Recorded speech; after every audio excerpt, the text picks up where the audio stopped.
سورۃ احزاب آیت نمبر 59 میں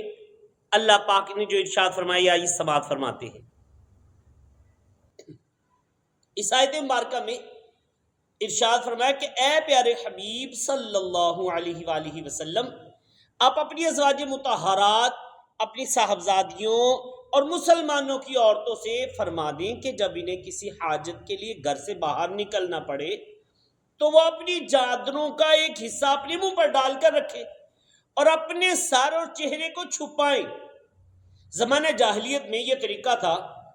کہ آزاد عورتیں اور باندیاں دونوں قمیص اور دوپٹہ پہنے چہرہ کھول کر باہر نکلتی تھی، اور جب رات کے وقت قضائے حاجت کے لیے کھجوروں کے جھنڈ یا نشیبی زمینوں میں جاتی تو بدکار لوگ باندیوں کے پیچھے جاتے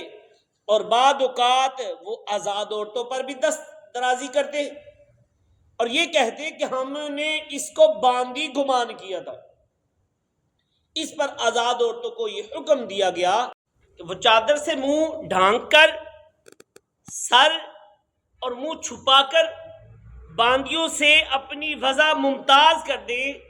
تاکہ کوئی شخص ان کے متعلق بری خواہش نہ کرے۔ یاد رہے کہ اس کا یہ مطلب نہیں کہ لونڈیوں کو ستانا جائز تھا، بلکہ یہ ان فاسق اور فاجر لوگوں کے ایک حیلے کے سامنے بند باندھنے کے لیے فرمایا گیا۔ ذالک ادنیٰ ان یعرفن فلا یؤذین، اور یہ اس سے زیادہ نزدیک ہے کہ وہ پہچانی جائیں تو انہیں ستایا نہ جائے۔ یعنی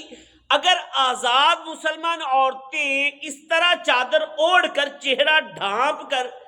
باہر نکلیں گی تو انہیں دور سے پہچان لیا جائے گا کہ یہ عزت دار ہے، باحیا خواتین ہیں، اور اس سے ان کی عزت محفوظ رہے گی اور ستائی بھی نہیں جائیں گی۔ اس آیت مبارکہ سے ہمارے زمانے کی ان عورتوں کو درس عبرت حاصل کرنا چاہیے جو شرم اور حیا کی چادر اتار کر بن سنور کر بازاروں کی رونق بنتی ہیں اور لوگوں کی ہوس کا نشانہ بنتی ہیں، اور اوباش قسم کے لوگ ان پر آوازیں کستے ہیں اور چھیڑ خانی کرتے ہیں۔ اللہ پاک ہمیں عقل سلیم عطا فرمائے اور قرآن پاک کے احکامات کو سمجھنے کی، دوسروں تک پہنچانے کی بھی توفیق عطا فرمائے۔ آمین بجاہ النبی الامین صلی اللہ علیہ وآلہ وسلم۔